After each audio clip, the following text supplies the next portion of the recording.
So I've mentioned this, awareness and familiarity, very low so far. So what attracts researchers, risk perception researchers to this is you have this completely inchoate object, the nanotechnology, nanomaterial, that has no intrinsic meaning to it in terms of public understanding or knowledge, and really and really not for scientists either. It's a fabricated rubric.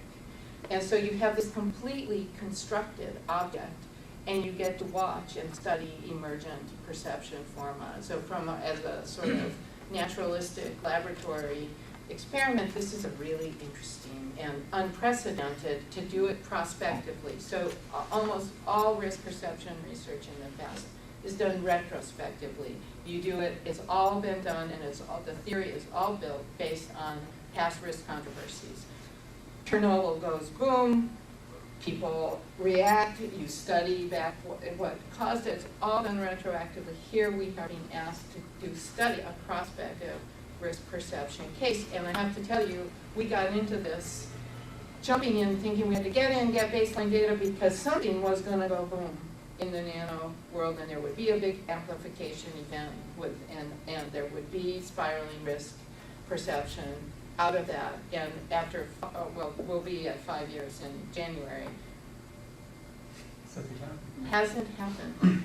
That itself is a fascinating phenomenon. It isn't that there haven't been things that could become that, and we could talk more about that if you're interested. But so, just to be clear, when we're talking about risk perception, we are not talking about a narrow psychological definition of perception that removes everything that's not perceptual. We are talking about the constellation of beliefs, values, ideas that people have. So risk perception is used in this field as a rubric for a much bigger set of ideas. So it includes affective response, emotions. It does not just include the perceptual in a narrow psychological sense. And so this question, will public reaction and activist reaction mirror anti-GM sentiment? We would have to say so far, resounding clunk for that issue. I mean, it has just not gone anywhere. And I'll show you a little bit about that. So in this risk perception world, this psychometric risk perception world, and I think you've read a little bit of Paul Zlovic, who's really the leader in this field. There's been a huge amount of research since the early 80s about the characteristics of these objects, risk objects, and what kinds of attributes about them evoke what kinds of responses in people. And done repeated surveys with many validation studies. So the things that consistently make things less acceptable, meaning they produce amplified perceived risk, are involuntary exposure. So with nanomaterials, they're invisible. You have no way of personally, through your own sensory apparatus, detecting that they're present or absent. And if they are released into the environment, the involuntary exposures are going to be huge. So that is a factor we would expect to be an amplifier.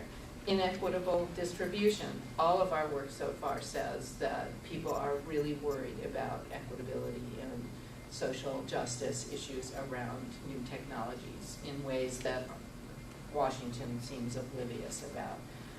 Inescapable, many exposed, so that would have to do with where they are. Unfamiliar, novel, Nano meets that.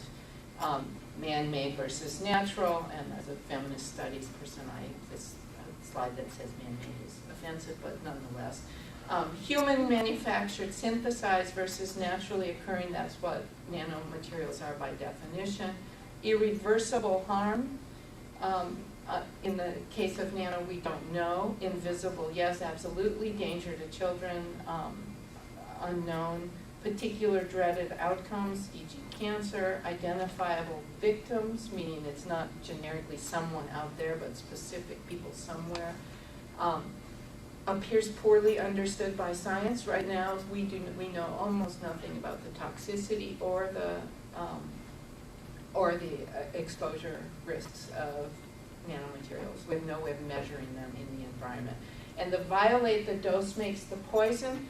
Toxicology is completely based on the idea that the more of the material you're exposed to, the greater the hazard. But you can see with these nanomaterials, since they have this property of high surface reactivity, you could have what would be a much smaller measurement of the material that might actually have much bigger effects than the bulk material in a higher weight. So yes, nano has many of the properties that would make us interested as risk researchers in these objects.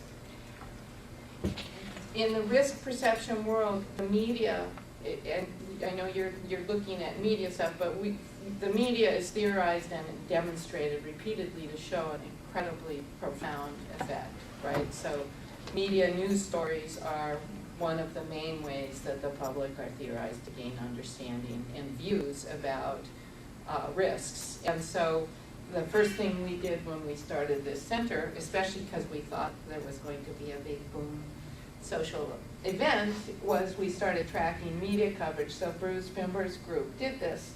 And it's not a completely level coverage. So this is the 10 elite English print media that this is tracking.